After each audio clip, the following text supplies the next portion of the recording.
Welcome to the Morning Spike. This is where you come for all your football info. For fantasy football, NFL info, you come here. My name is Tim Kramer. I'm with Martin from Dynasty Pylon and Brian from the Panda and Grizzly Show. What's up, guys? How you doing? Doing well. Yeah. It's another. I mean, we're so close. We're getting closer and closer. Yeah. Was it minicamp is next week, I believe? Starts next week. Next week? Yeah, next week. 28, 27, something like that. Like 10 days from today. Yeah. Like what? Yeah. Training camp already. Wow. Yeah, we still know nothing about Deshaun Watson. I mean, we hear murmurs. We really don't know anything yet. I still think we're going to get a couple of trades. There's a good possibility. Well, there's going to be a few people that feel like it's going to get traded here soon.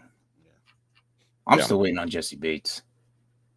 What's going to happen with him? I mean, they already said he's not going to play under the franchise tag. I don't know. Weren't they already supposed to make their decision, or is that they were supposed to? Yeah, so that's what I'm trying to figure out why he didn't even. Apparently, he didn't even sign the papers either. So yep. Ooh, I don't know. But I'm good. I'm good. Other than that, though, I'm actually right now in the middle of a mock draft.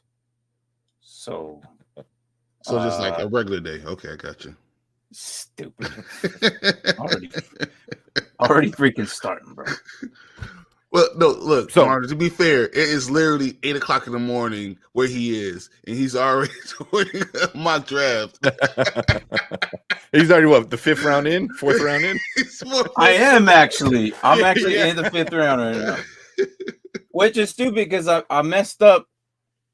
I don't know, when we transitioned to starting the show, I accidentally auto-picked that one. It gave me Patrick Mahomes at the 4th. Wow, that's really early for you because you're not a big quarterback guy. Early in maybe 8th round. I'm not. I'm really not. I got Mixon, Chubb, and Montgomery at the first 3, and then it auto gave me freaking Mahomes. So now, now you got a stack of wide receiver underneath them, unfortunately. Yeah, I know, and they're going to be available. They're going to be there.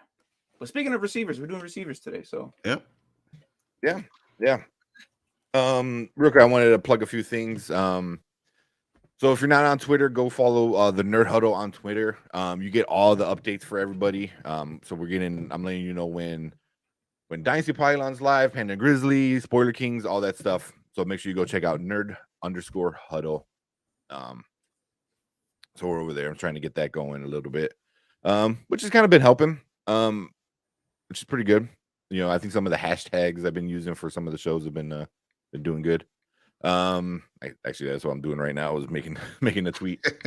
Yeah, and then also the Morning Spike starting week 1 is going to be only on the Dynasty Pylon channel. The Nerd Huddle is still going to be around. We're still going to be there Tuesdays to help you out with your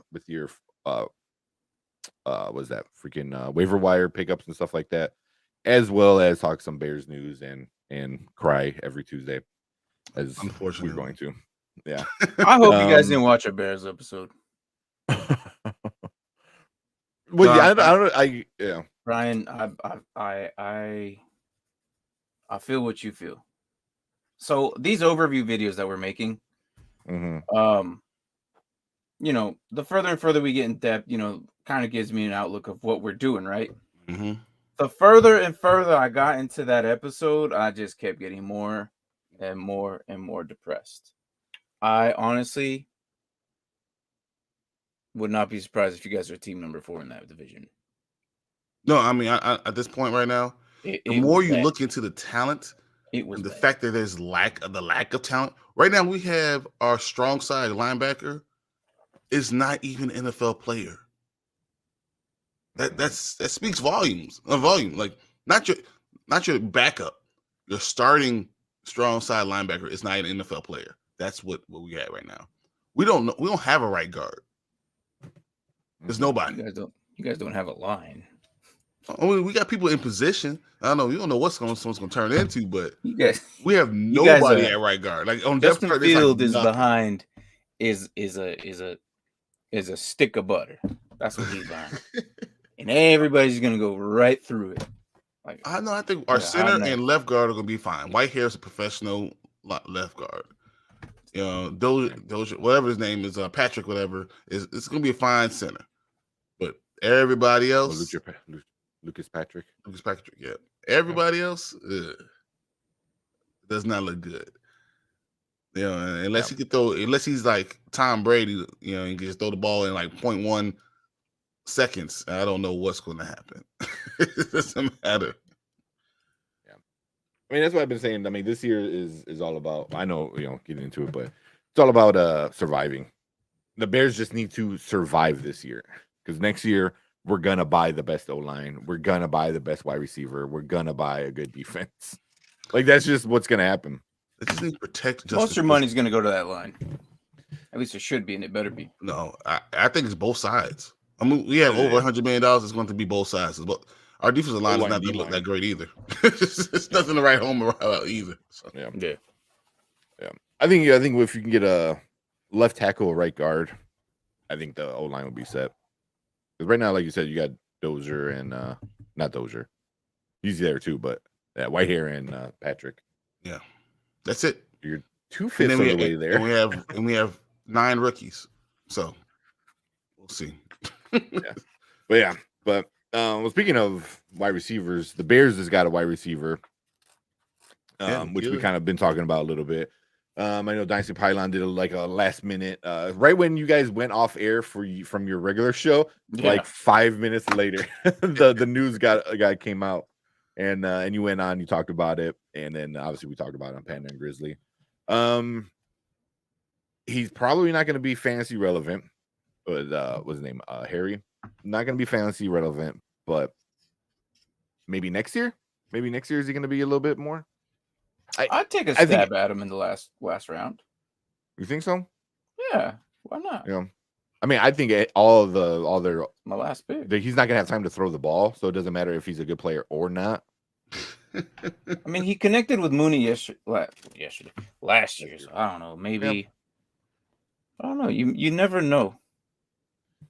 The thing you never know. As much as our line was bad last year, we still had one of the all-time great left tackles there. You know, even the ghost of him is better than what we have right now. So that's just. You know, it explains how good, how important an experienced O-line, experienced left tackle is, in the league. It makes even a really, really bad O-line look somewhat okay. My thing is, I believe you have to have a center and 2 guards so your quarterback can at least step up. If you don't do that, then he might have a whole year that he's wasting. Because if he can't step up, then he can't step into his throws. He can't do anything. So that's what makes that right guard is a problem. But enough of the Bears. I'll talk all about that on Tuesday. Let's just talk about these wide receivers because I don't want to get upset.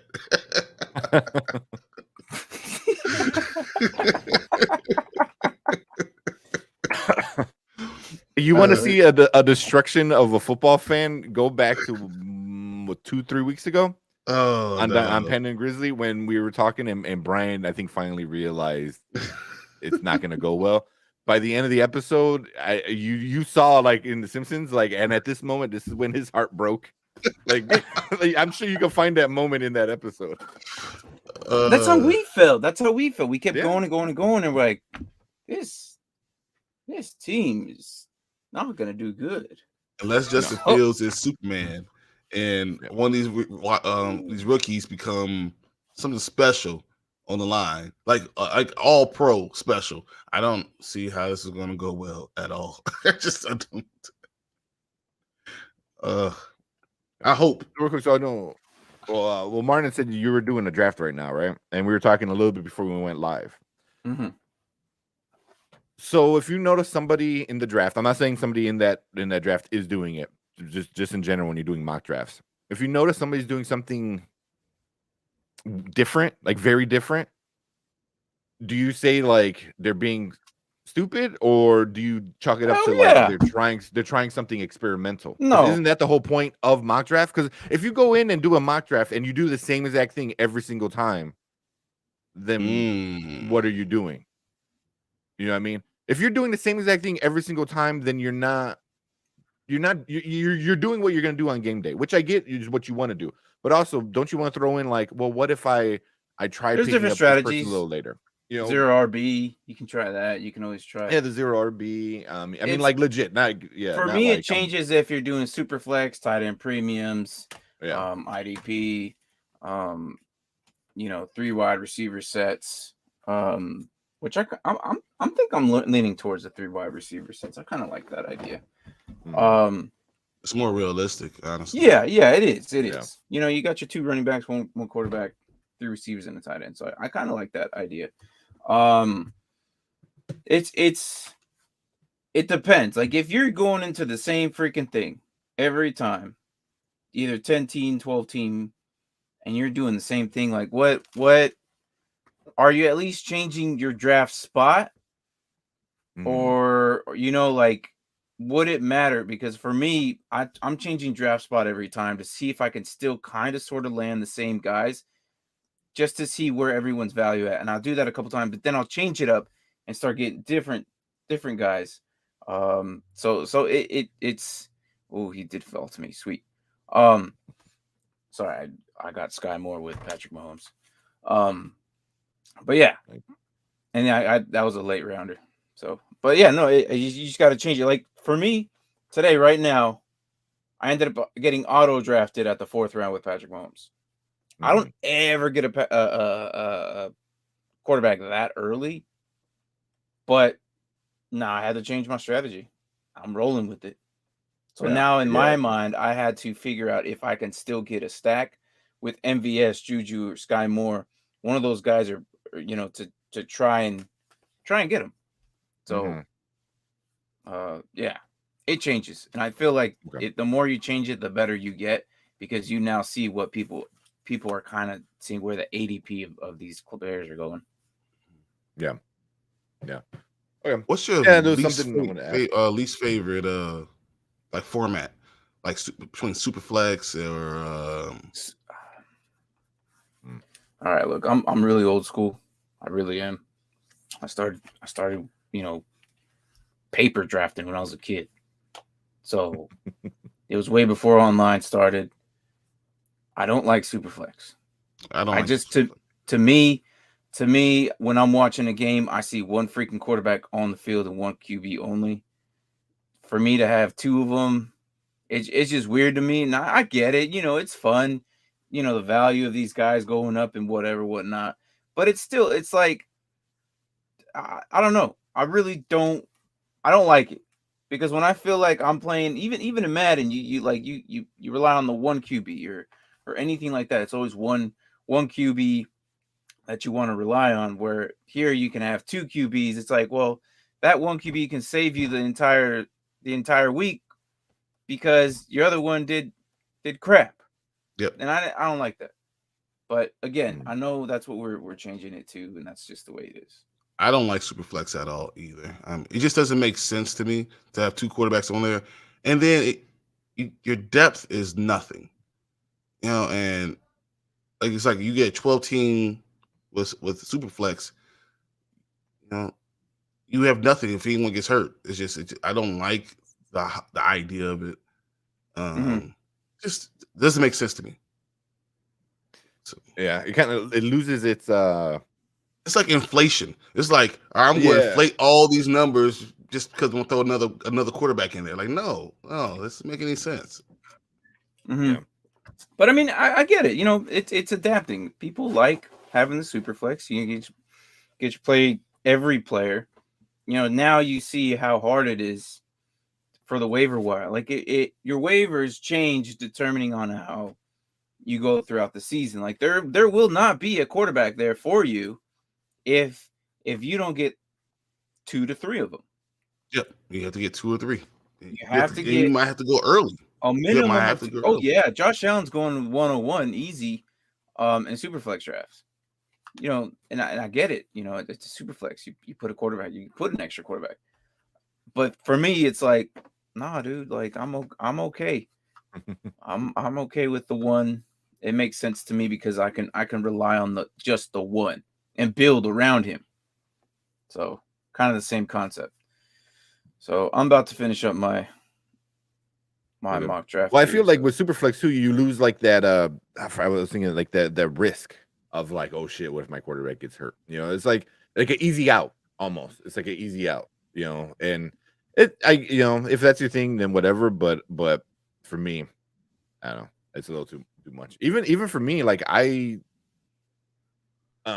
just flex in general is fairly new for me because I've always played like the 3 wide receivers. One quarterback, 2 running backs, 3 wide receivers, tight end, kicker, defense. And then this whole like flex is fairly new. I mean, granted, it's been years, but still, it's fairly new. We've only been doing it for the last 6 years. Yeah. But I agree. I mean, I started off with that. I was like the whole time I was against flex in general. I'm like, no, it was like just a regular flex. Yeah, just regular flex. It was really like three wide receivers, and then because that's how I started. When I started playing, I always like the flex. But then you kind of get used to it. You get used to it. I think when we that start is looking at it, main you've probably been now. doing this for like almost 14, 15, 16 years. And things have changed. Things values changed. PPR has changed a lot. PPR has changed. I'm still not on that. I'm still not. It's inflation. I'm telling you what it is. PPR is inflation. It's like making the values of the 1 point worth more. It's just. But I think that's how you get a lot of new players, though, too. It's like, oh, look, my team scored 300 points. It was like, what? But that's, PPR Superflex League. It was like, yeah, that's how, So, premiums and crap. Yeah, like exactly. That. Yeah, exactly. Yeah. So, I mean, that's what people like. They want to see those big numbers because it's cool, but, like you said, it's inflation. So they're kind of like padded, But yeah, PPR I never liked. I know Martin really doesn't like PPR. I think there's a video somewhere on your channel just you trashing PPR for like 30 minutes. Like I'll play it. I'll play it. Yeah, I have no problem with PPR, but because it does change your strategy. It does change your strategy. It does. Your running backs. It does. But you're right. There is a video out there where I just straight up trashed the crap out of it. It just made no sense why this bum who only had 4 yards total carry, like of yards after the catch. Actually, I don't even think he had yards after the catch. He just had catches and they were all behind the line or something. And it was just his air yards were higher than anything else. And he was number 1 wide receiver and he had no production. He had a touchdown and that was about it. And 16 catches. But like, I think 11 yards. It's like, what work did you do? You scrub. And that just pissed me off. Sounds like the Bears wide receiver. No, it wasn't. But it just pissed me off that, that's how people win now. This mediocre dude just won the weekly, like whatever. Yeah, I don't even talk about it. So. Yeah. Well, I mean, it kind of leads into like PPR into what we're talking about with wide receivers because PPR is probably the biggest with receivers. Yeah, right now it is. Yeah, I think you look at receiver when you're playing PPR, you look at receivers first, and then you look at running backs that catch a lot. Yes. And it changes. I think. Yeah. If you do half PPR and standard, people value the running backs a little bit more. So it just changes the receiver outlook. But yeah, no. It's especially if you're doing 3 set receivers with PPR. All the receivers are going to be gone in like the first 4 rounds. Yeah, because you have to. Yeah. Because even like so in standard and PPR, the top 3 receivers are the same. At least in for fantasy pros with their ID. Yeah, you got JJ, Cup, Lamar up there. Those guys are always going to be up there. Like, yeah, those are your 3. But even if you go to, then those are your 3 for PPR and for standard, so that kind of doesn't matter across the board. But Devontae Adams, yeah, just no matter what. Devontae Adams in a standard is number 7th, but in a PPR he goes up to number 4. Like that's how much of a difference that changes. And even I think he's going to surprise a lot of people. That connection, this year, I think Devontae Adams, he might have more catches than he had with even Aaron Rodgers. I think that connection would be really special this year. Yeah. And then we'll also like with it. So in a standard league, Deebo Samuel is number 4 in a standard league. In a PPR league, he gets shot down all the way to 12. number 10. Yes. Yeah. So he loses a lot of value going to PPR. Yeah. So it's not just gaining value. He's also, something like that. So, the different formats definitely changes how you pick some of these other, unless you get those top 3 guys, which is just the top 3 no matter what. After that, it kind of depends. Yeah. But I think for the most part, we do standard scoring when we talk about our stuff. Unless anybody watching got a question, you do half PPR, full PPR. We get a lot of those questions. But yeah. So one person I was kind of surprised to be in number 6 was CD Lamb. Is he going to be 6 overall or just like 6? 6 overall. Well, 6 overall for wide receivers. He's the 6th best wide receiver. Yep. I can see that. Yeah. Yeah. You got Michael Gallup out, who's gone for about, it could be anywhere between 1 to 6 weeks, is what they're saying. Right now there isn't a solid number. Jalen Tolbert just got some hype right now in camp. And if you don't know who Jalen Tolbert is, he's a rookie that they just drafted. I think 4th round. Don't quote me on that, but I know he's a rookie that they just got recently. So he's going to be taking over the spot. If Jalen Tolbert does great, it's going to be very difficult for him to get off the field, because I think when Michael Gallup comes up, they're just going to slide him over.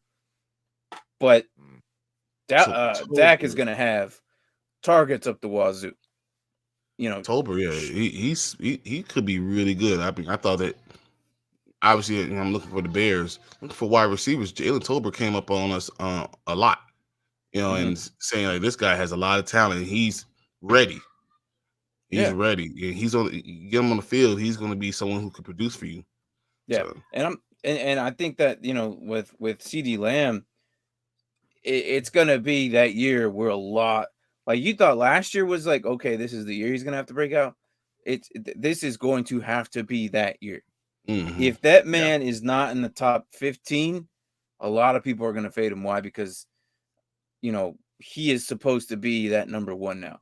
Amari's gone. So now they're expecting more greater things from this man. But it's just the fact that what worries me is they're going to double coverage because they know he's the number 1. So he has the same record coverage. So it opens up for Tolbert, able to do that. Yeah. Or it opens it up for Gallup. So, like I said, in my opinion, if you're gonna get one of those guys, it would like the biggest Dallas piece that I would want this season is Dak, because he has Schultz, he has Pollard, he has Lamb, Tolbert, and Gallup. This dude could throw it anywhere and he'll be fine. I don't know. The line ain't how good bad. Zeke. It depends how Zeke does. If Zeke could just I didn't mention show Zeke. Up. Did you notice that? I didn't mention. Yeah, I did notice you did. I did not mention Zeke because I think Zeke is on his final year. You think Pollard by the end of the season starts taking over some? You feel like Mark was saying? Might be Pollard takes 55% of the free. Wow. If not, it's gonna be 50-50. I'm telling you, I think Zeke's got a lot of tread in them tires. And I know people are not going to like that, but I don't care. Running backs don't last that long. I think look how Frank Gore was. He was a beast, and then he slowly transitioned out to where he was. I love Zeke. He's always been like that running back number 1. But I don't think it's going to be. I think he's going to be a lot of goal line work, less between the pylons. It's going to be more Pollard in between the pylons before we see Zeke near the goal line. Probably by week 8, I probably agree with you. But I think at the beginning of the season, Zeke's going to show, hey, I can do this. But he won't be able to, be consistent. He won't be able to prolong that. And towards the end of the season, that's why I think it'll be a transition. Like we're going to see a definitive transition where Zeke might be the starter, but Tony's getting 13 carries and 8 passes thrown on him. And you can see them transition into that type of team.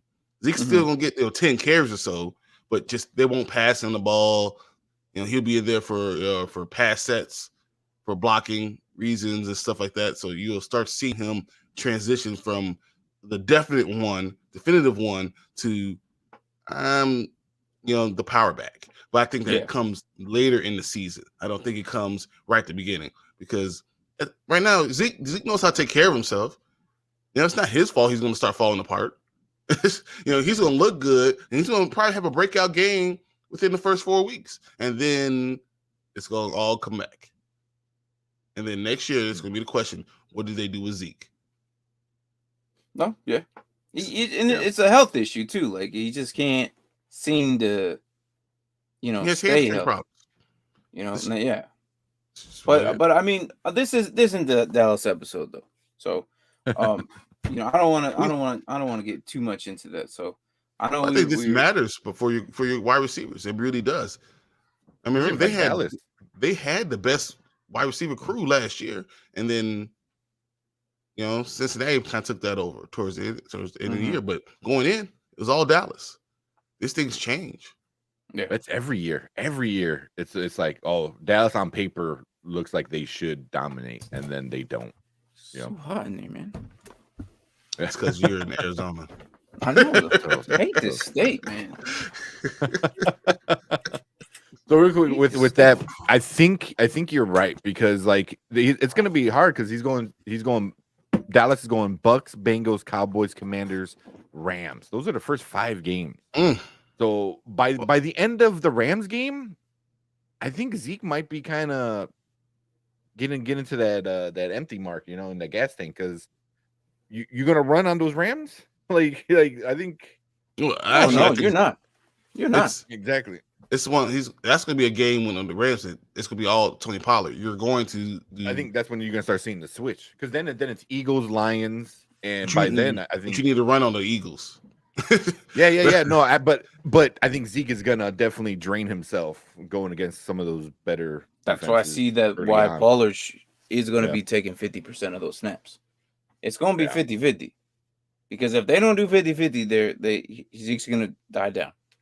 Yeah, I just thought that same thing last year, and then Tony Pollard all of a sudden was only getting 6 carries. Well, okay. Carries. Also, hold on, but Pollard also got himself hurt with his plantar fasciitis. Like, he had issues as well, and that's what we saw, where they were both banged up. So I'm not saying why Pollard was horrible, but that was the main reason. They both need to stay healthy. But in what I'm looking at right now, Pollard has a stronger chance to become. I'm not saying the RB1. I think Steek is still going to be the starter. Yep. The problem is how long he's going to last in the games before Pollard finishes off the games, if that makes sense. Yeah, before he's the main. You don't think that they're going to do that with every game? I think it's going to start Zeke second, third quarter, a lot of Tony, because it makes sense. Yeah. And then it might end Zeke, because so his numbers won't look bad. But really, they're not relying on him on the guts of the game. They're relying on him to finish the game, running him over and over and over and over, using him as the battery ram at the end of the season, because Tony Pollard can't really handle that. His body's not that type of guy. He's just not that type of guy. Yeah. So. All right. Let's get back on to wide receivers. Yeah. Oh, and also Tolbert is 102 out of wide receivers. Yeah, but they don't know. Yeah. I think Jalen Tolbert. Yeah, no, he's still new. He's a lot of talent. To me, I think he's going to be a lot higher by next season. Yeah. He'll break the 100 mark. Is because there's some people that we know what's going to do well. I think Mike Evans is going to do well. Adams is going to do well in Vegas. Stephon Diggs is going to obviously do well. Tyreek Hill. Right now, he's ranked number 9. He's the 9th overall wide receiver. How's he gonna? Is he gonna do well in Miami? Can he do well in Miami? I think that's a better question. Is he worth drafting? That's the question. And what's crazy is I got Waddle and Tyreek right next to each other at 12 and 13 or something like that, right next to each other, because I don't know how that's going to happen with both of them. And look, I've seen Tua play great, but this is the year where I'm gonna be like, I'm out on him, or there's still some life, because he is a really good player. I've seen him do some crazy good things, but again, that was a different level. He has not been able to do that in the NFL because why? He's had trash all around him. For the first time, he has the capabilities of the right tools with him to make all this happen. So this is my judgment year for Tua. If he's not higher than 20, I think I might be out. Really? Like by the end of the season? No, well, yeah, by the end of the season, like how he ends up at the end of the season. If he's not breaking or near the 20 ranked mark, I might be out on him, because then that only means that no matter what you do and you give him 8, I don't think he's gonna get the threshold of 15 or higher. I don't know. I think so if he's 20, if he throws, he's all he got to do is be better than 12 freaking quarterbacks. If he's better than 12 freaking quarterbacks out there and being that 20, if he breaks 20, I'm okay with it. If he's not at the 20 mark, I'm out, because if you give him better stuff next year, right? How's it going to be any different with you this year? What you got running backs galore? The line ain't half bad. Yeah, but what if they run the ball 15. A lot? And let's say if Tua throws for 4,000 yards and 23 touchdowns, well, then he's obviously the 12 top interceptions. 10. I don't think that those numbers are not going to get you top 10. It sounds good, but 4,000 yards, 23 touchdowns, 12 interceptions. Okay, so that's definitely over than 20, though. I think that's going to be. I've seen worse quarterbacks around than that, man. Look, except between 18 and 22. I think that's what it's going to last. I'm pretty sure. Yeah, that's all. I mean, all I'm saying is ranked wise, if he's not in the top 20, or if he's not near 20, then I'm out. I'm not disagreeing with you. With that team and that receiving core now that he has. I mean, just Waddle alone could like change his stats, and now he's got Hill and Waddle. Like you said with the running backs and all that stuff, he should at least be dead center. At very least, he should be, he should be. 16. But if he's not, then I'm out. That's what I'm saying. Like if he like 20 or higher, like 20 is I think 20 is giving him a little, because I think it's pretty easy for him to get 20. But if he gets 20, does that mean he's a good enough quarterback? No, I think because we haven't really seen it, because he's been working with trash this whole time. I'm telling you, if he's not higher than 20, I'm out. 20 is the minimum. If he's not higher than ranked 20th quarterback by the end of the season, I'm freaking out. That's what I'm saying. I get that. Yeah. I mean, I 100% agree. Like, this is his year. Like, if he doesn't, like you said, if he doesn't do it, that's it. 20 is definitely very doable. That should be without him even trying.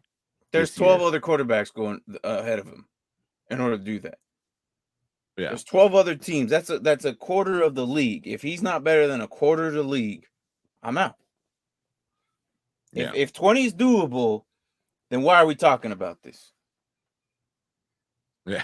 Right? I'm just saying, I mean, if 20 is doable, why are we talking about this? Right? Because it's doable, but is it doable for Tua? Is it doable for Tua? I don't know. That's what I'm trying to tell you. If it's at the 20. That's like saying Kirk Cousins. Kirk Cousins is good. Is he top 5 good? Maybe if he actually fucking tried. But for the most part, no, he's not. He's always going to be in that middle. You know what I mean? Like, same thing with Tua. He should be better.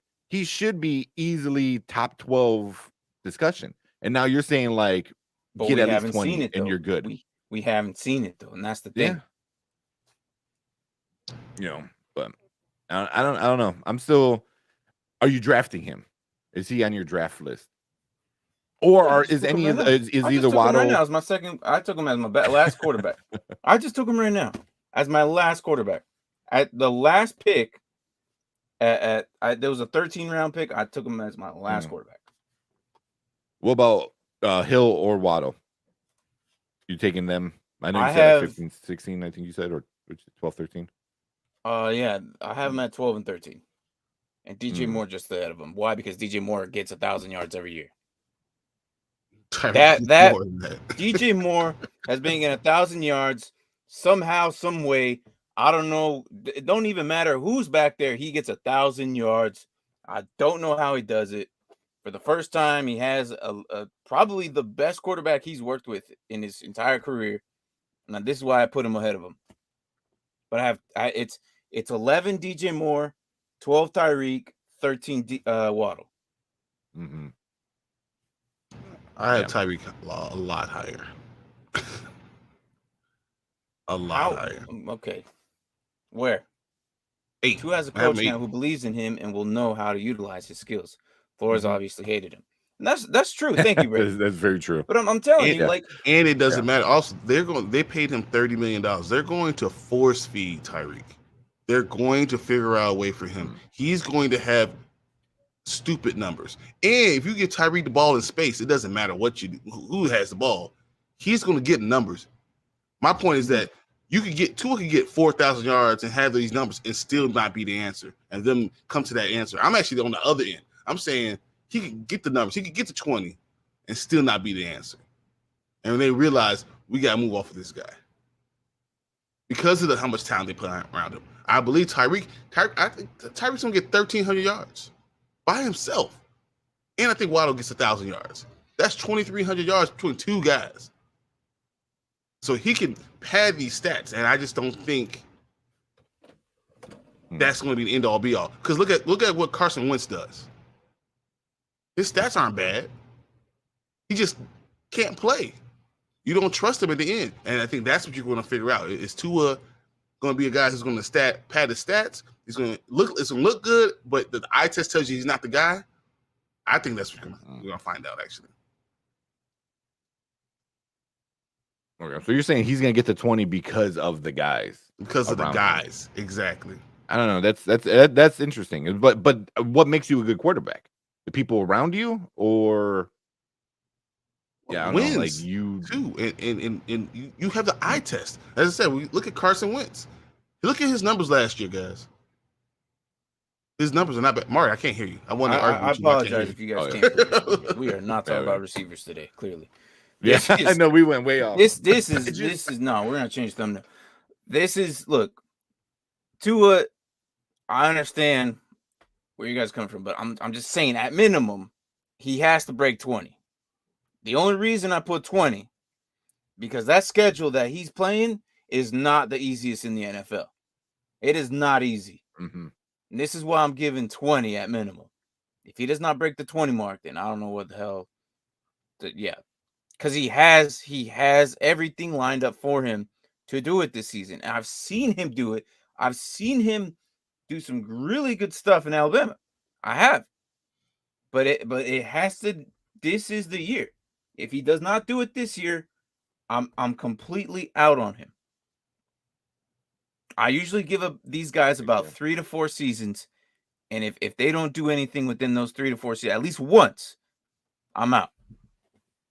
Same with Daniel Jones this season. Oh, I might, and he has a bigger. He's probably like already halfway through the water already, and I'm like he's hanging on by a thread. But you know, with the line being injured and everything, like I'm giving him a mulligan because that line was completely trashed last 2 seasons, and it's just I can't blame a guy if he can't do anything behind a crappy line. So it's him and Daniel Jones. I'm almost done with. I felt Daniel Jones was a reach in the beginning. He was a reach. I don't even know why people would draft him. To be honest, like people shouldn't be drafting him. He should be on the waiver wire. Yeah, no, I'm talking about when he got drafted in the NFL. I thought that was a reach. I mean, I thought he was. Yeah, I mean, end of the first round type of guy. Teams do that all the time. So you know, I don't believe in him. So Yeah, Daniel Jones is out. He's not coming back next year. Or if he is, he's gonna be. They're drafting a quarterback. Bowles is probably not Bowles. Whatever. Dable. Yeah, he's like, nah, get the fuck out of here. He's like, I don't want you. He's trash. This is I gonna don't be know, an but hour yeah, and a half show already. Yeah, but also like we're talking wide receivers. The thing is with wide receivers, so There's much connection. of their production relies on literally the O line, the quarterback, the running back. They require so much of the other team to do their part for them to even get a chance to do theirs. You know, so that's why if it's that like wasn't true, Devontae Adams wouldn't be as low as he is. Devontae Adams had an unbelievable season with catching and how many yards he's had. And come on, Devontae Adams wouldn't be 7th. You know, if he was with Aaron Rodgers, he would be number 2, 1. You know, that's just what it is. Yeah. You know, so the quarterback matters. Yeah. You know, even Mike Evans. I mean, if Mike Evans plays with a different quarterback, Mike Evans will old. he be as good? Exactly. That's But he's playing with another old man who loves him. You know, that's a good point. You know, so Evans like, not even. Mike Evans is good. He's not even my top 10. He's not mine either. But he's ranked. He's eighth. Your eighth best wide receiver. He's above Hill and below Adams, which is crazy. Hey, thank you, Jimmy. You know, so it's yeah. I mean, Mike Evans. This might be Mike Evans' last good year because of the quarterback that's playing with him. Jimmy comes in. Mike Evans is great. Yeah, right. Yeah, no, right. Right. We'll talk about. Yeah. That's funny. Yeah, so but I mean we also got like T. Higgins is 11, which is kind of crazy. And then also where's the other Cincinnati Cincinnati guy? Jamar Chase is number 3. He should be your 1. He should be your 1. Yeah. But having like Chase number 3 and Higgins 2 in the top 11 says a lot about Cincinnati. Crazy. Yes. Yeah. You know. So, you know, and then quarterback. What about the Rams? We think about Cooper Kupp, and honestly, Allen Robinson, I think is going to have a bounce back year. Kupp is like my 3rd or 4th, depending. I'm gonna say 3rd.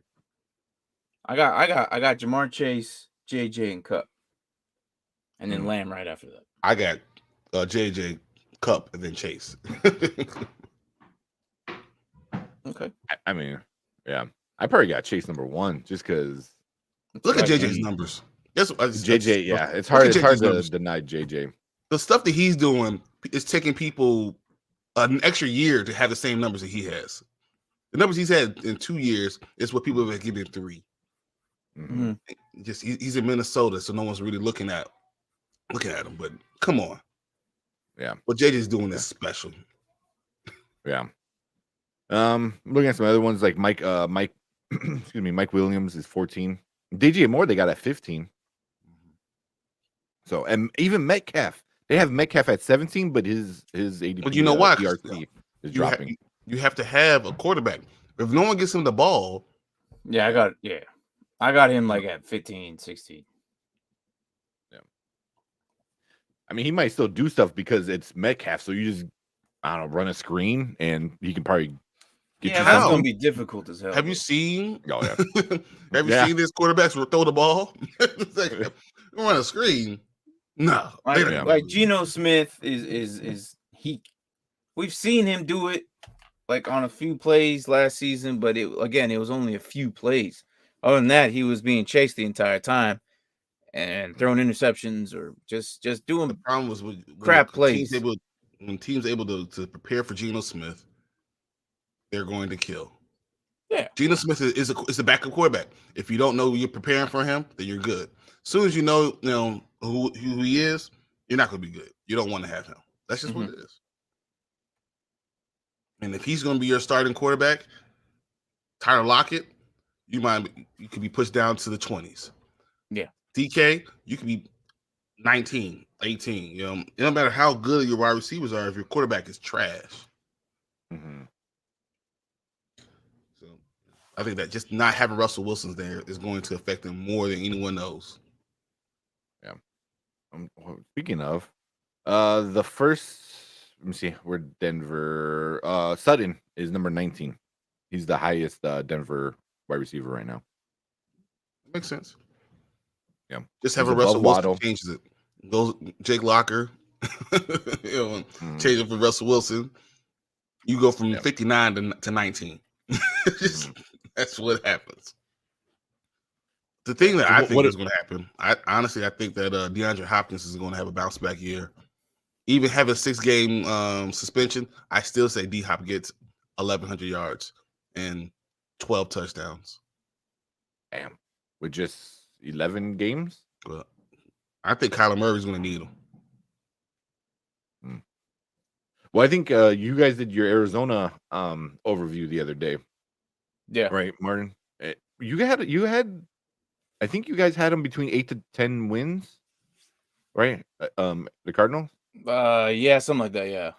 Yeah. Can't remember. I think most of you guys were around like 9-ish. Yeah. Yeah, I don't remember you talking too much about just the fact that he was suspended and how much we didn't really go into stats and all that, but we didn't really say like how much we thought he would get. But we talked more about AJ or not AJ Brown. I'm sorry, Marquise Brown. You still don't call him Hollywood Brown. You say you weren't, and you won't. That's good. No. Why? No. Says Marquise Brown is Marquise Brown. Like I don't give a shit.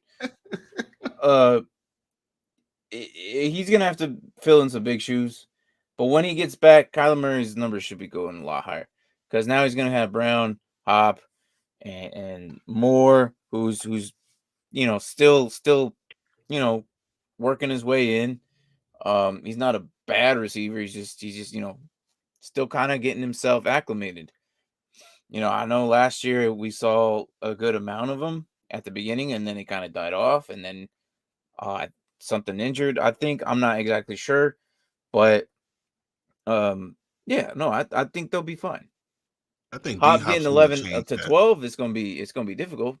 Is it possible? Yeah, probably, but I think he comes in with a bang. Like I think his first game he could have over 100 yards and 3 touchdowns. I mean, he's gonna have to use all this time to utilize to go into therapy and work that body back into a you're 100% healthy ass contributor because he seems like he's lacking the health department really.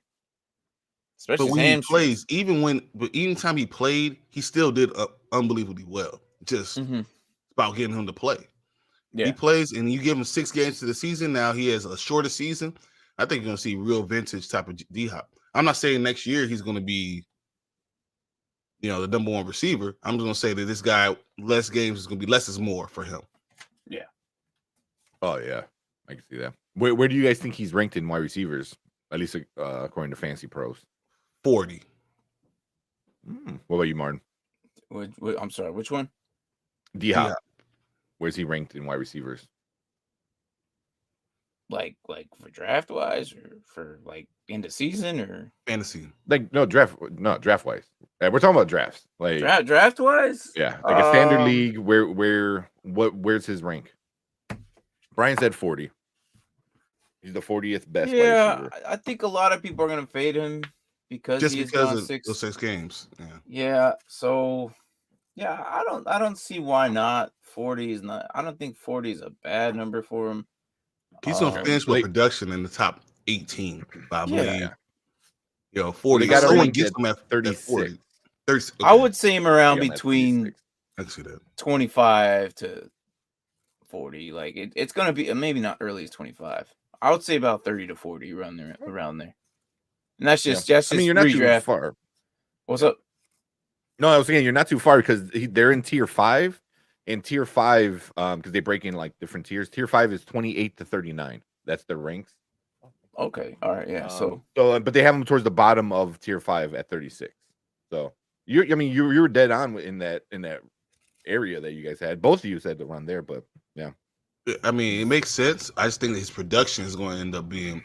He's going to be one of those guys you're like, man, that was a steal. You got him in the 6th round. Like someone's going to be like, how the hell did that happen? Yeah. He's going to be one right of those around him. right around those snakes. You pick your guy, you come back around the next draft, next round, you're like, hey, D Hop's here. And get him. You're like, yeah, that was a good ass pick. Just So around him in the rank wise, St. Brown from Detroit, Thielen is above him, Devontae Smith, Juju, Godwin, sorry. Michael Thomas is 30 is above him, but right below him they got Tyler Lockett, Ayuk, and Renfro. You know, they got Renfro. I told you Lockett lower. Can you imagine how low Lockett has fallen just because we don't have a quarterback? Lockett was really productive last year. Yeah, I mean, even like Lockett, Ayuk, and Renfro, they're gonna start the season, and you got somebody who's missing 6 games ranked above them. That's what he's gonna do. He's that much better than they are. D Hop is amazing. You know, healthy D Hop. I mean, do we have that clip of Kyler Murray just throwing the ball up in the air? Yeah, just throwing it blindfolded, throwing it. D Hop's like, don't worry about it, I got it. Yeah. Then also they have Drake London. Since I'm looking at, he's number 40. What do you guys think about that? That's way too damn high. Yeah, if it's a redraft league, what are you looking at? Dynasty? Then I believe it. But if that's a redraft, no, that's too damn high. It's just fantasy pros. It's just a standard scoring. Yeah, just a redraft league. Where's he in dynasty? That's too high. I like Drake London. Don't get me wrong. I think he's gonna be special. That's too damn high. I don't think it'll be special yet. I think it's gonna be one of those things like year 3, we'll be like, wow, where did he come from? In Dynasty, they have him ranked 21. Yeah, that makes sense. Young. Yeah. That makes sense. In Dynasty. Like I said, he's gonna be special, but just not right away. It's not right away. Yeah. But yeah, we are looking at just standard redraft kind of stats. Nothing too crazy. I mean, they got Drake London at 40, but they got Chris Olave at 51, which I think my cat's losing his shit. Which is crazy. I think Olave is gonna have a way better year. It depends on Jameis. It really depends on what type of Jameis we get. If Jameis is good, Jameis has the talent to make all these wide receivers work. If Michael Thomas is a number 1 again, and Olave is your middle of the field guy, oh my goodness, they could go crazy. But he also could throw to the other team more than he throws to his own guys. So you just don't know what you're getting. Yeah. Even Sky Moore, 59. I know Martin was doing his draft, and you said you got that Mahomes and Moore stack. Sky Moore 51 or 59. Yeah. Excuse me. The more I look at it into the Chiefs receivers, it's like they're going to use them all. They really are. Sky Moore might be probably a good asset there. At first, I was like, no, I don't think so. But then it just seems like the more and more I look at it, they're like, knowing that team the way they run it, they're gonna end up, using him. So I wouldn't mind him. Yeah, where he's at. And then also, you don't think someone on the Chiefs going to end up being special? You don't think Andy Reid's going to make someone look really special? Like that you don't see it. You're like, why the hell is he looking like this? I think Andy Reid's going to scheme someone really special. Oh, he always does. He's a really good coach. He works with what he has.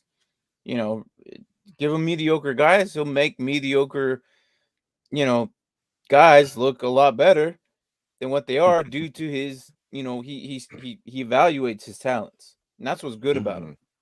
He evaluates the talent that he has and see what they're good at. And he puts them in specific plays that's, keen to what they do best. And that's what I like about Andy Reid. And that's why I'm not fading the Chiefs at all.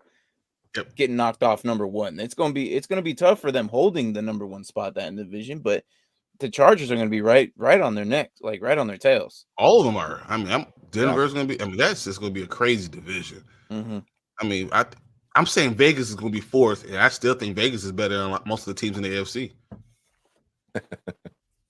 I think they got the best wide receiver tight end combo probably.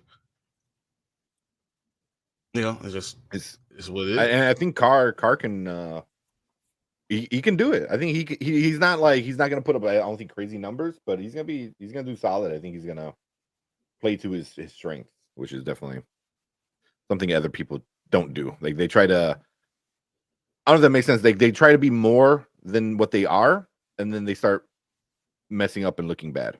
Mm-hmm. You know what I mean? You know, where I think Carr knows what he's able to do, and he stays in there, and it just, you know, Carr's going to be better as long as Josh Jacobs or someone can run the ball. If someone can run the ball in Las Vegas, Carr's going to be better. He's going to be special if someone can run the ball. I just don't know if Josh Jacobs could even, I don't know, stay healthy for 4 games. Mm-hmm. I don't know. So somebody who is going up the list really quick. So they got where is it? They got 20 points. Shit, I just lost it. There we go. 20 points for their ERC. Is that ERC? Yeah, ECR. I'm sorry. Is Robbie Anderson. They have him at he got 20 points on it. He's at 66 now. Yeah. Just because he's still at 66. He's still at 66, but he's climbing up. Went from Martin throwing him the ball to Baker Mayfield throwing him the ball. That's basically what happened. Yeah.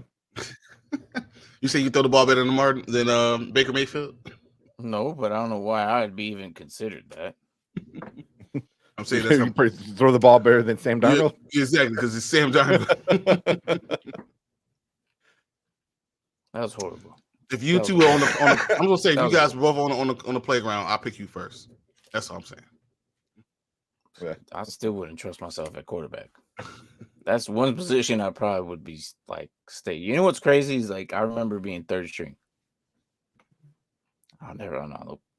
You'll be better than the lack of interceptions you'll throw will be better than what Sam Darnold does. This will be okay. No, not that, but just don't give up the ball. Thank you, I guess. Horrible. Stop it. Get some help.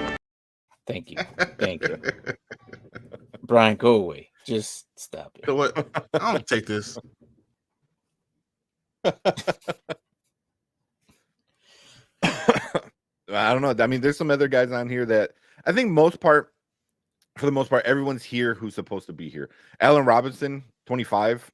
You know, his ERC went up. You know, ECR, I can't say the wrong one. Went up like a couple points. You know, but even Marquise Brown went down a few points. He's at 23. You know, are you going to put sense to me? Like it makes together? He's going to get a lot of stuff at the beginning of the season. I mean, they have good connection. In the beginning of the season, Kyler Murray is a top 5 quarterback, and then he turns back into a pumpkin and falls back down the list. But at the beginning of the season, Kyler Murray's there. You know, so I mean, as long as you're on the favorite godmother game, Marquise Brown, at the beginning, you're good. He's gonna have like 700 yards in the first 5 games, and then like 300 yards the rest of the season. Something stupid like that. Yeah, so, no, I just think that Marquise Brown should be a little higher than that. But I do too. He's still talented. He should be above DK Metcalf. Because right now DK 17 and they got him and they got Brown at 23. Yeah, but not maybe just above him, but not like 2-3 spots above him. Like maybe just above him. Well, I think DK should go down to maybe like 21. Who's going to get DK the ball? Unless DK gets traded, I just have a problem with where is he going to get the ball from? I mean, our receivers are pretending to be happy. He's trying to pretend like, I want to be in Seattle. I want to be in Seattle. By week 6, when he has 18 catches, he's going to be like, what the F? Get me the hell out of here. Mm-hmm. And it won't because they're not scheming them the ball. It's just because the quarterback can't throw him the ball. Yeah. I mean, isn't too far away. That they complained about last year? Or was that Lockett? No, that was him. You know, he was like, I need the ball more. Because DK believes if he has the ball more, he is an elite wide receiver just like everybody else. He believes he's JJ. He's not JJ, but he believes he's that good. He can be though. You think it's JJ? I don't think he's JJ. I mean, he's fast as F. I mean, that guy can run. 2 years ago, he showed him. But 2 years ago, everybody and their mom was saying DK Metcalf was the number 1 wide receiver for the first half of the season. 2 seasons ago.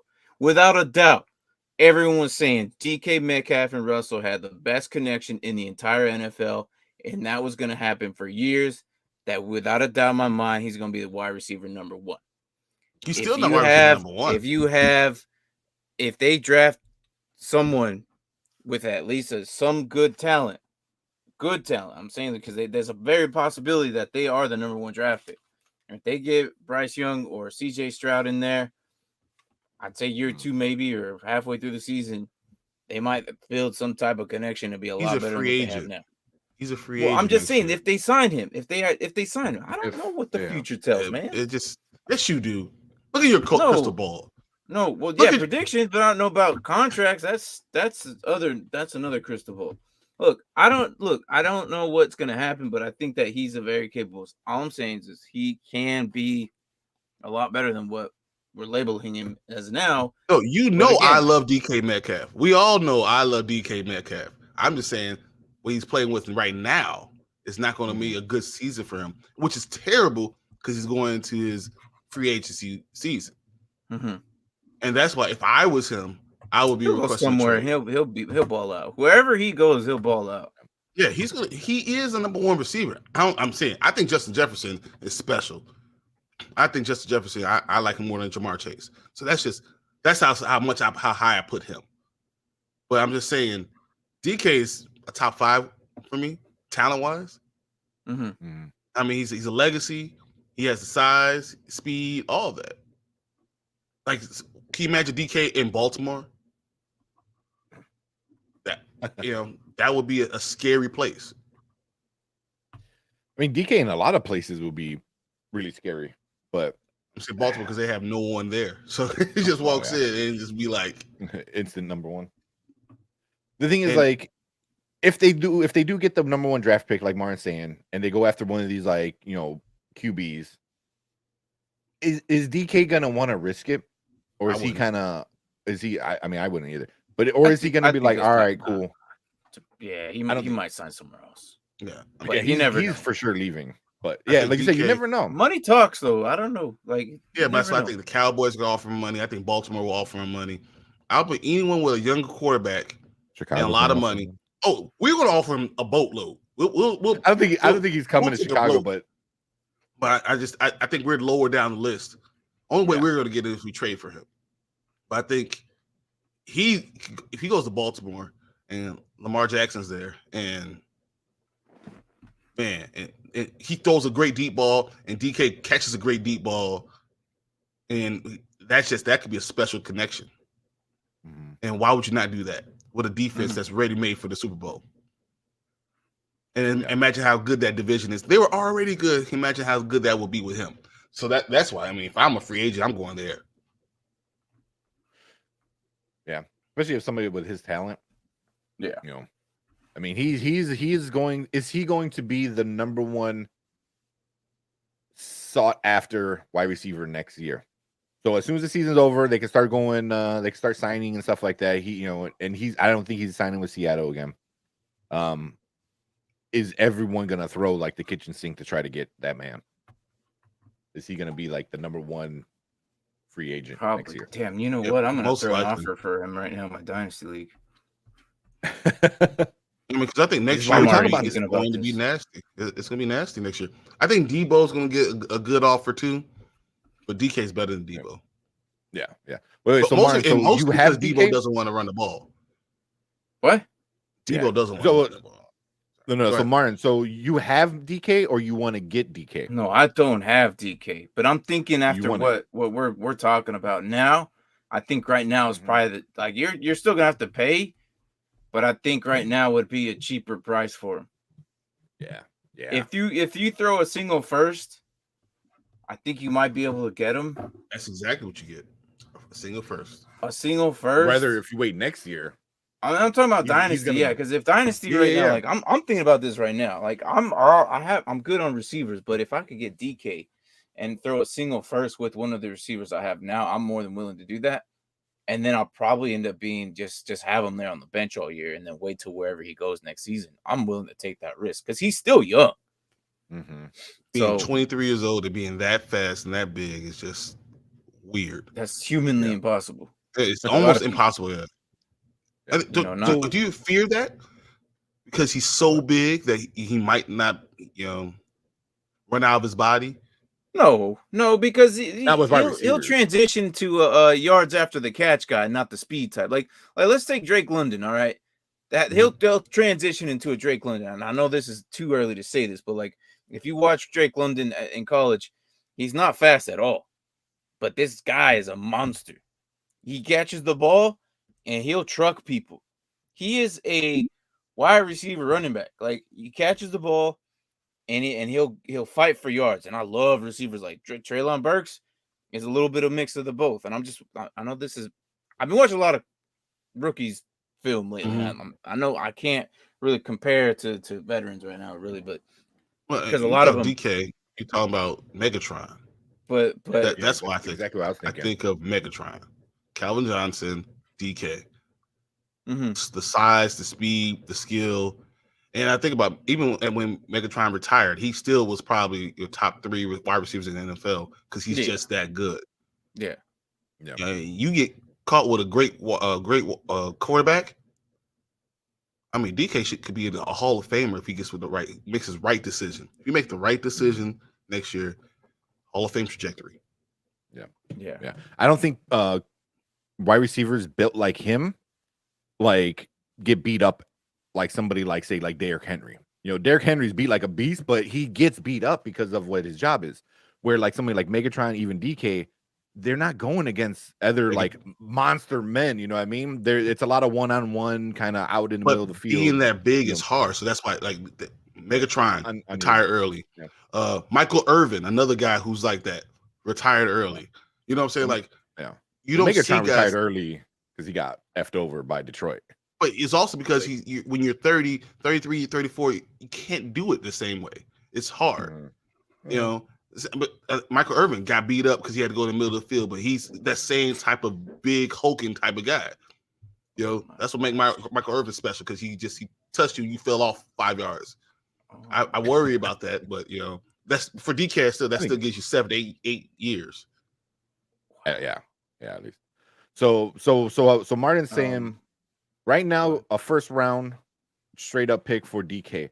So if you were to wait on DK and say you want DK next year after he gets signed by Baltimore, he's going to be 2 first and rookie. Yeah, 2 first. If that person's even willing to trade, he just might not be tradable at that the point. house now. You won't have to trade the farm. It's cheaper now because you know what you're going to get, and he's going to be with Geno Smith. It's like, well, he's not going to. Who are your quarterbacks again, Martin? Mine? Yeah, he's got good Josh Allen, Dak Prescott, and Fields. So if he goes to either Chicago or Dallas, can you imagine what you would have if he was Dak Prescott and DK Metcalf? Yeah, that stack would be stupid. You wouldn't even have to play half the weeks. You'd be like, I see it. It is what it is. So I know we're on this DK hype right now, but let me kill your spirits, Brian. I'm looking at 2023 free agents. Mm-hmm. Okay. Here who is going to be free agents next season. I'm looking at all these teams and I see the same freaking color come up. Alan Lazard, Randall Cobb, Sammy Watkins. Christian Watson's going to be the only receiver that left in Packers. And they might have that's the top guys coming out of Packers right now. If I see other names, it's going to be Patriots, Nelson Aguilar, Jacoby Myers, Matt Slater.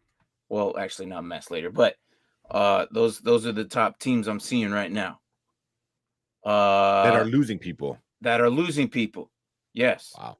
Okay. So those, and that's just the top whatever teams. I could scroll down and I'm pretty sure I could see more, but out of the top teams right now, Packers are gonna re-sign these guys or they're losing them. Yeah, they're not Cobb's probably retiring. That Christian money's gonna Watson come up. is going to be the only guy left. Alan Lazard might go somewhere else. And Sammy Watkins is trash, so I don't think they're going to sign a 31-year-old trash receiver. It'd be stupid. They don't do great in free agency either. Can you They can't. They imagine have to draft Aaron They have Rodgers to. with DK? No, so actually, Do that you that is realize the if I was crazy? DK, I wouldn't sign with him. I wouldn't sign with him. He's 39 years old. That's why I'm less worried about that because Aaron Rodgers is not playing more than 2 more years. I already know. That's fine. Aaron Rodgers wants more to do in his life. He's not Tom Brady. He's not going to come back every year like I'm 50 years old, still throwing 40 touchdowns. I'm not worried about that. That's not Aaron Rodgers. I don't know about Aaron Rodgers. That dude is a coin flip. One thing he said this, and he'll do the complete opposite. He's a complete coin flip. He's the most unpredictable man I've ever met in the NFL. Like he's the most. He wants more out of life though. So I just feel like I don't see Aaron Rodgers. I'm not worried about him in 3 years.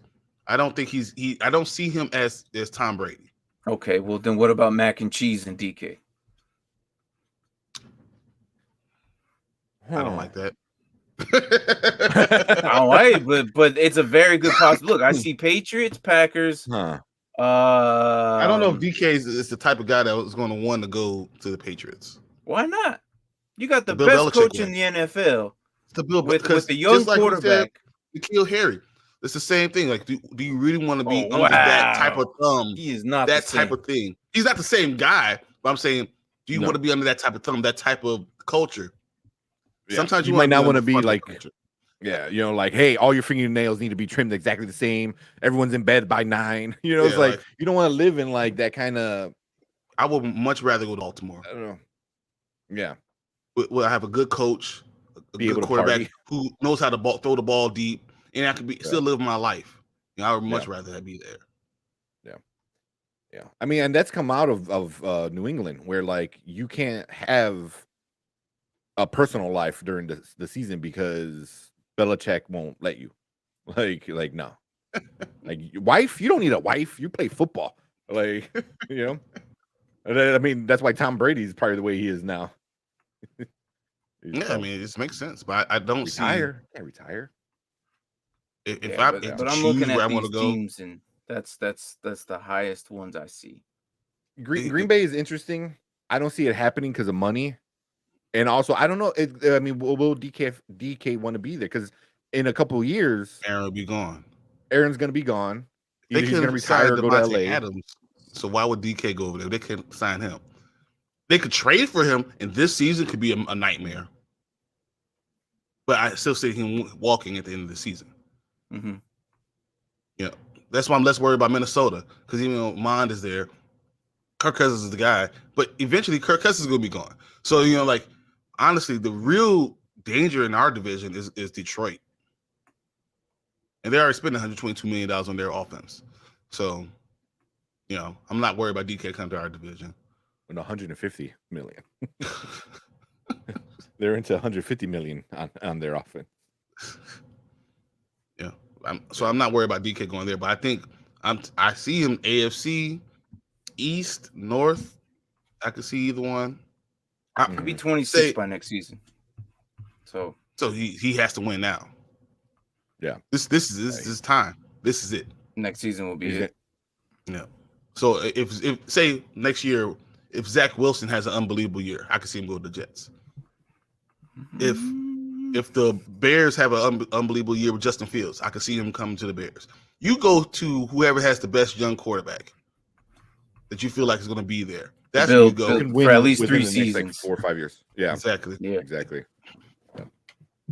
Be someone Stephon Diggs. Yeah, that's what you do. Yeah.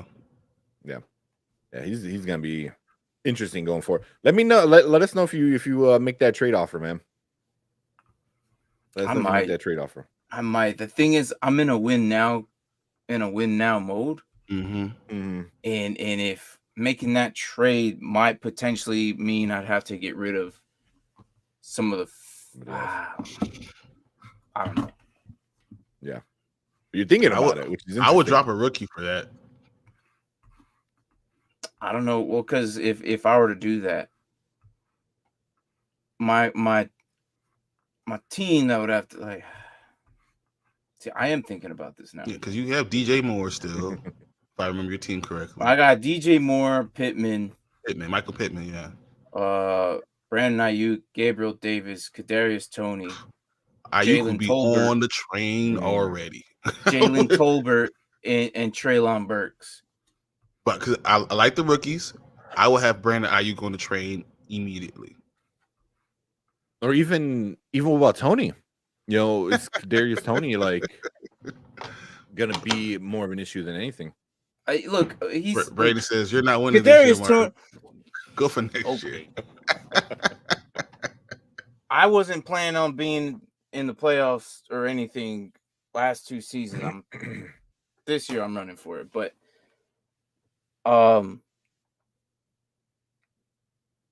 Kadarius Toney, I like watching.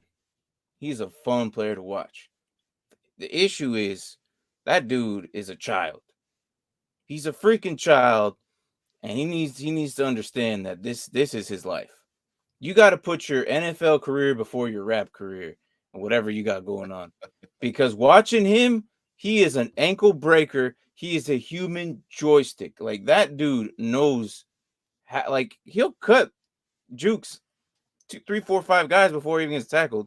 Which is really cool to see. But the problem is also with that, you know, he does stupid things, punching people in the helmet, which causes him 2-3 weeks out of the season. Like, why? Like, what are you doing, man? Not only your other issues with your ankle, like your hamstrings and whatnot, like, I don't know. But DK Metcalf, if you're in a dynasty league, I feel like right now would probably be the best and cheapest spot you can buy him before this season. Because why wouldn't you take Tony in the first rounder and get DK Metcalf? You enjoy watching DK Metcalf. There you go. Yeah, but I don't think Tony's good enough. In the first? And a first? I don't think for right now for DK. But I think Tony would appreciate the first because Tony, you don't know right now. You don't know about Tony. Wrong. You're not because wrong. they see, well, I'm getting this guy who's connected with the trash QB is what they're labeling it right now. Do you do Ayuk then? Then do you go Ayuk? You don't know what Trey Lance is going to do either. I feel like Tony and Ayuk is in the same tier. Say what? I'm going potential with Brandon Ayuk because you know Trey Lance. You have to think. I'm hoping that he has something because they don't just give someone that. You know, Garoppolo is good. Mm-hmm. I'm hoping Trey Lance comes out to be good because if not, then I have no idea what the hell 49ers are doing. Yeah, but it's. I feel like right now is the time for DK Metcalf. It's a smart. I think it's a smart. And if trade. he gets hurt, that's even better. Yeah. I was like how you said, like, oh, I'll give you Tony in a first round, and they counter with just a first round. Like, you got Tony from that, then let's make it a deal. You don't know. I agree. The thing is, DK, it's gonna be a first and potentially someone we don't know yet, like a prospected player. Mm-hmm. And looking at my roster, they're probably gonna want Burks. Trey Burks. I'll try on Burks. Or nope. Yeah. Or Watson. Christian Watson. Somebody's got. Braden's got Christian Watson. Which I'm excited for. And what's funny is in our draft, this dude accidentally picked him. He didn't even know he was doing it. Nice. Accidentally picked him, so don't tell me I'm winning. Like, and it was our slow draft, and he said, "Hey, I have an issue. I didn't mean to pick it. It just picked it." I'm like, "Okay, well, I can literally pause it for you, and we could redo this." But he rolled with it because I think Christian Watson's going to be. He's big. He's 6'5". He's going to be their second best wide receiver this year, and I think he's going to develop into a number 1 wide receiver. I thought that from the beginning. I think Christian Watson. I wanted him so bad in the second round. I thought that was the guy, and when they got him, I was like, "Damn it!"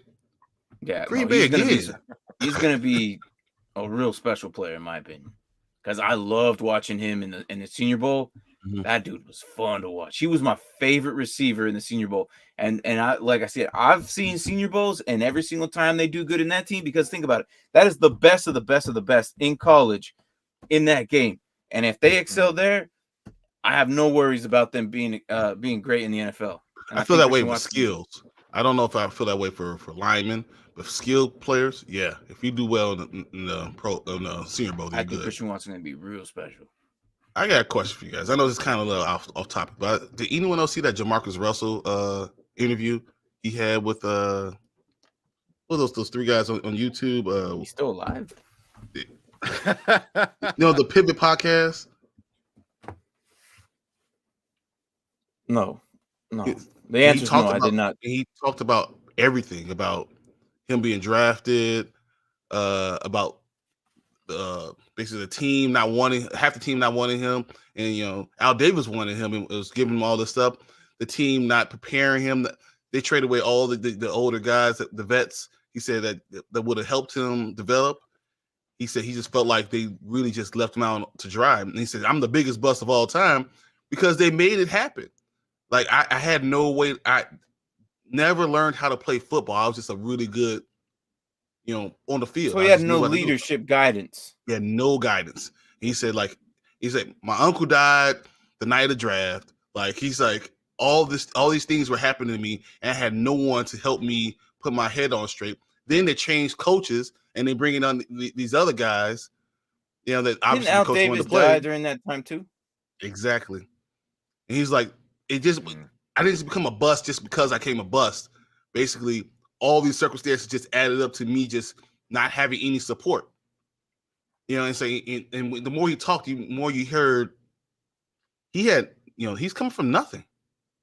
Like literally coming from nothing. It was so heartbreaking, like his uncles were the same ages as him, and they were dying left and right, and he had no one else. No father figure, no nothing. And you can't like our own stream. Cheater. Hey, man, it counts. If I don't like it, who is going to like it? You got to love yourself first. I don't know why I wake up every morning to come talk to you guys. Well, I mean, to be fair, you're already up doing a fantasy draft already. I like Sundays. I really do. Sundays are my favorite.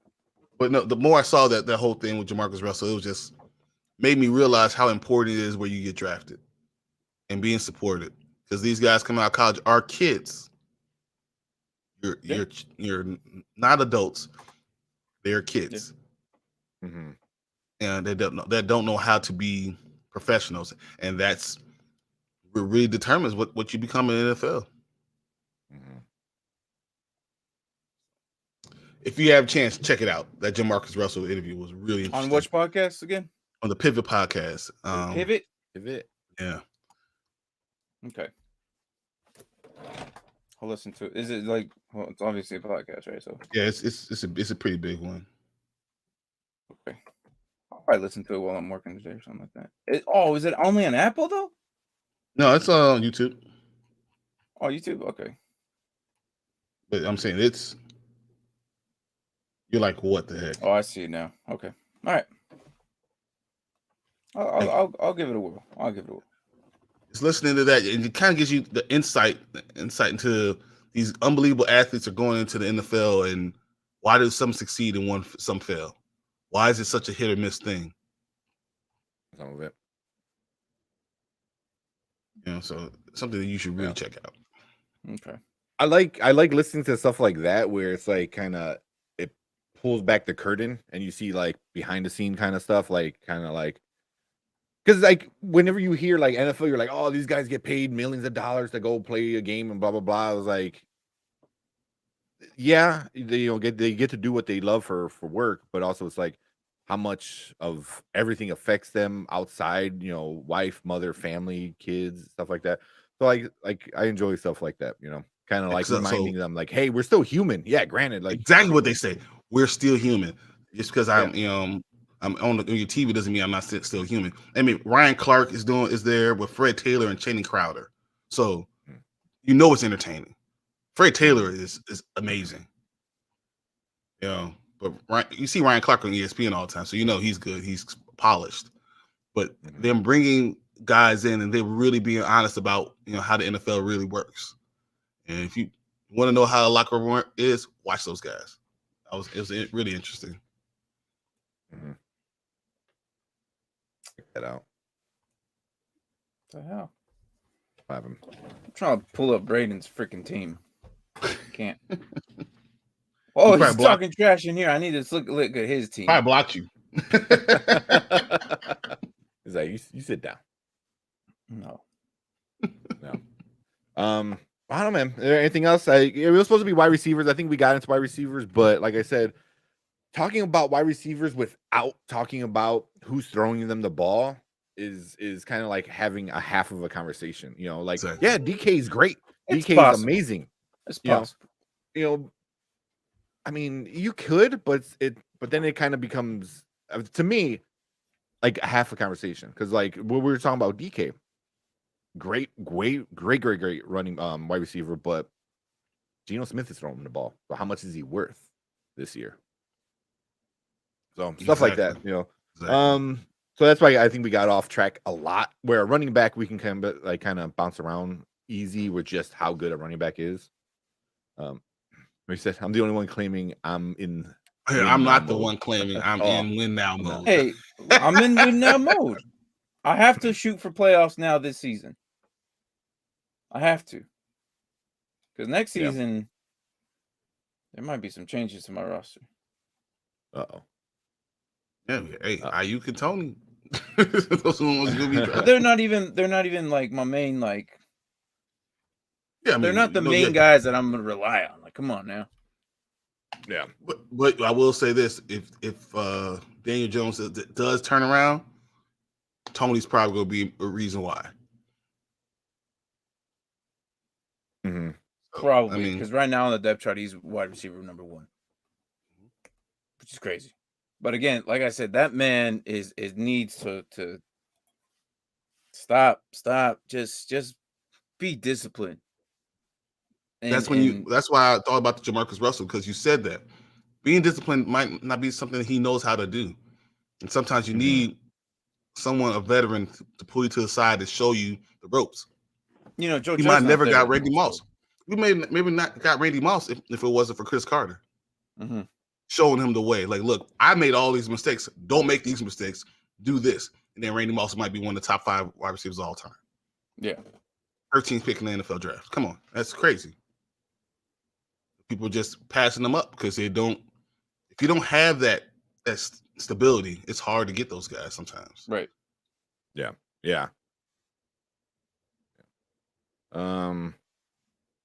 Cool, man. Anything else? I know we've been going an hour and a half. So, oh man. Next week I want to do another mock draft for sure. We could try something different, like a different format or style or something like that. I don't know, but what you guys got going on Dynasty Pylon this week? We're doing more overviews. Okay. You should be coming to the end of that, right? Pretty soon. Should take us all the way to preseason, but we got preseason. Okay. We got Broncos on Monday. That's gonna be Browns. The Browns on Tuesday. That's gonna be interesting too. And then Wednesday, I'm doing a NFL.com mock draft. Yeah, we never did the trivia. It is. I've been super busy. If one of you guys want to help, see if that kind of defeats the purpose. Because I think one person, if one of you guys want to host it, I'm down for that. Make a Kahoot. But we all can't pitch in on the questions because then everyone kind of knows. Answers. At least only one. Yeah, so it would have to be one of. Okay. It would have to be one person making all the questions and kind of stuff like that. Which I don't mind. I've been kind of busy. I should be a little bit less busy in the next couple of weeks because my big project. Well, I was demoing the basement, and that's kind of been taking over the last couple of weeks for me. But I should be a little less busy. Work is not too busy. But yeah, the trivia, we're still gonna have at least one trivia before the season starts. Before preseason. Me and Brian are sitting here like, No. That ain't gonna happen. That ain't gonna happen. He has so much going on in his life right Yeah. now. Because I got so funny. teams. I got teams that'll go all the way through up until preseason. And then here's the thing. I don't know how it's gonna work for me on July 25th and on. I don't know if I'm gonna be able to come home. For how long? 2 weeks. Yep. Oh, okay. So next Wednesday, not this one. Yeah, Wednesday I got whoever's there. If I'm not there, one of you guys gonna have to do it. It's just a sleeper mock draft, so it should be pretty freaking easy. Oh yeah, we're good at that. Yeah. That you could do. Probably you could probably do it back to back, and I'm okay with that. But yeah, I got teams for the rest. I got the Broncos Monday, Browns Tuesday, Rams Thursday, Colts Friday, and then it should circle back around. And when we're ending it with 49ers and Raiders. And that should be it at the team overviews. By then, that point, it's going to be preseason. So hopefully, and then depending on the health of players too, because that's going to change up the whole 30-minute conversation if someone is down for the season. Yep. Which I hope not. I hope not. I really hope that we get somebody like one preseason that we don't lose somebody the entire year. The hell was that? I think Daddy Duty calls. All right. Oh well, we should be done here anyways. Yeah. But yeah, so make sure you check out Dynasty Pylon. You guys are doing a bunch of like fun stuff over there. If they haven't got to your team yet, they're gonna get to it. If they already did, go back check out their overview for that.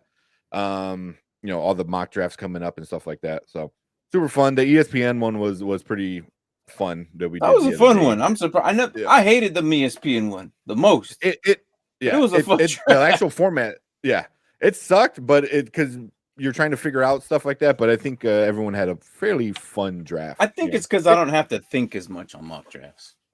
Yeah. I just talk trash the whole time. I really do. Yeah.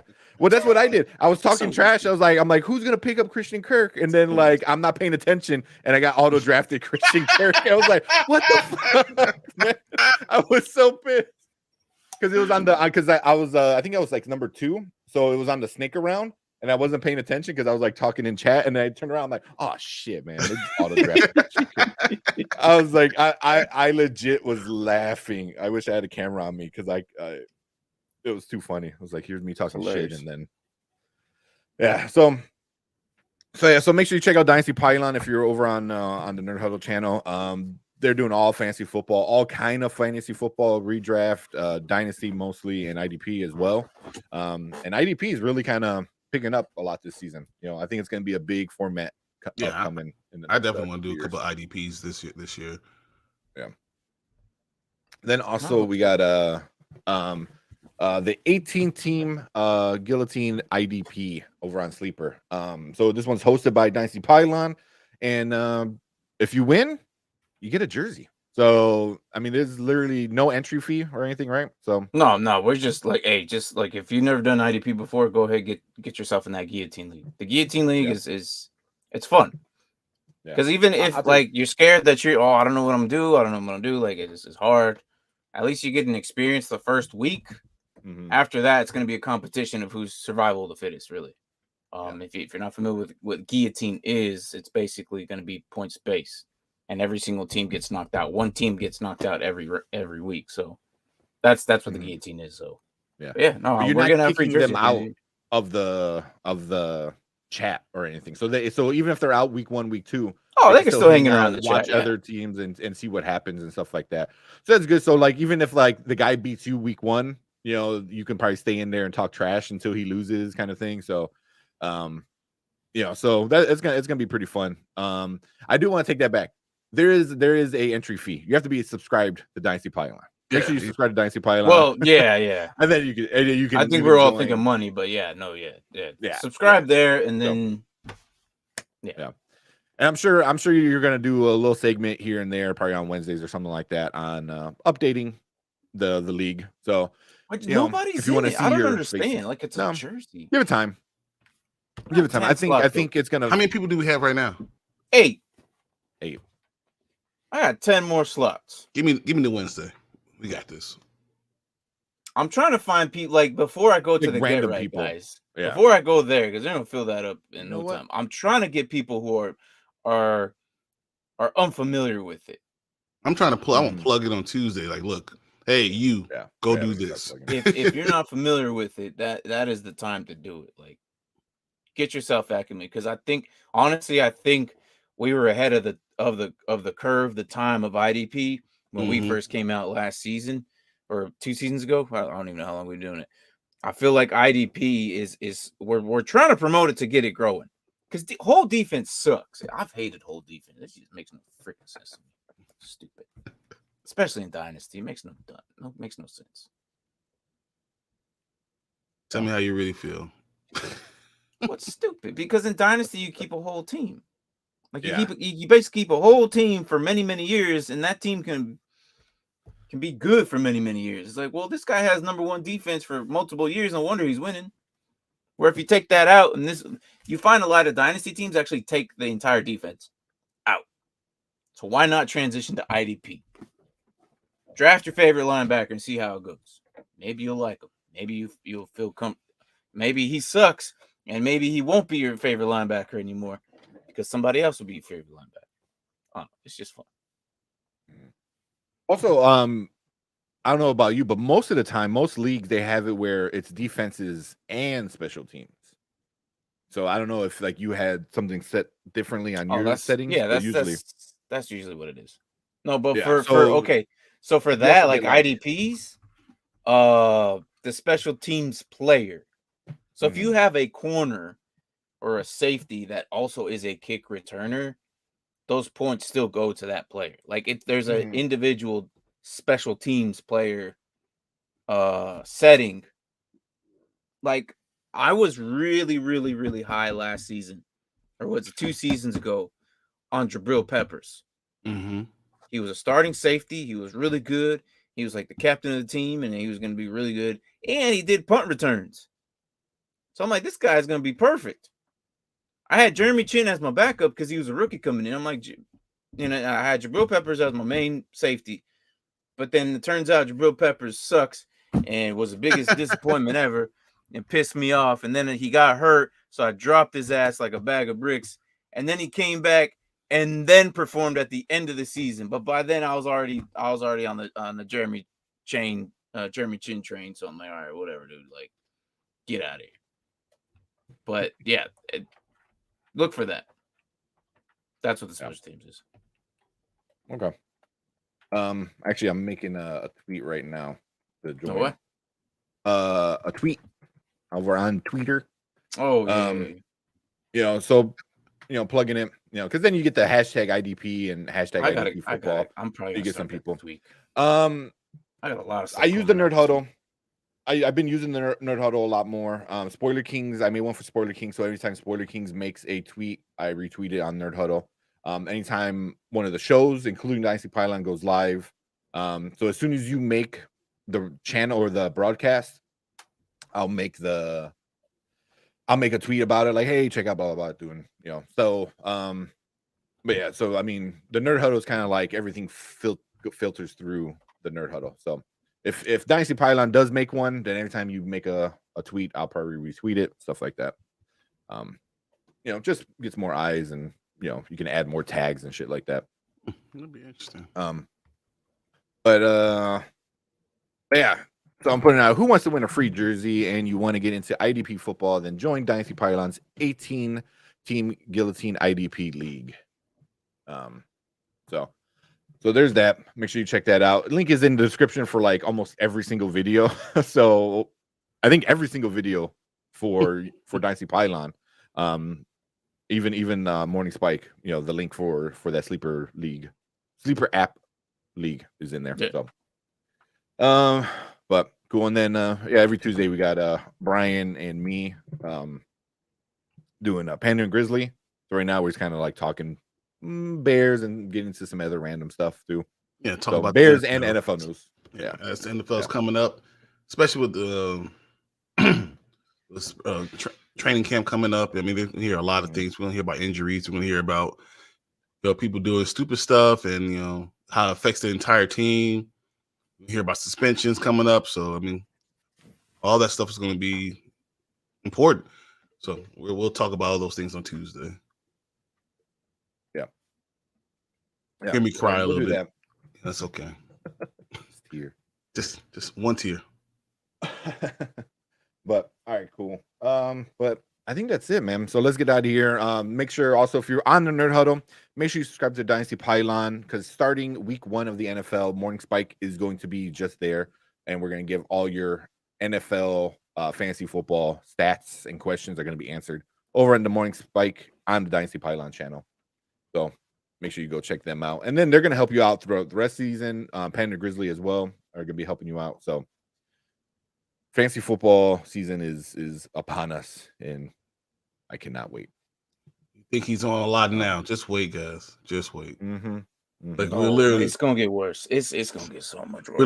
We're literally going to like end the broadcast right now, and then you're gonna see Martin on live on like another show, and then Martin's gonna be on live again. Twitch, like just all day long. Twitch tonight. You just follow Martin.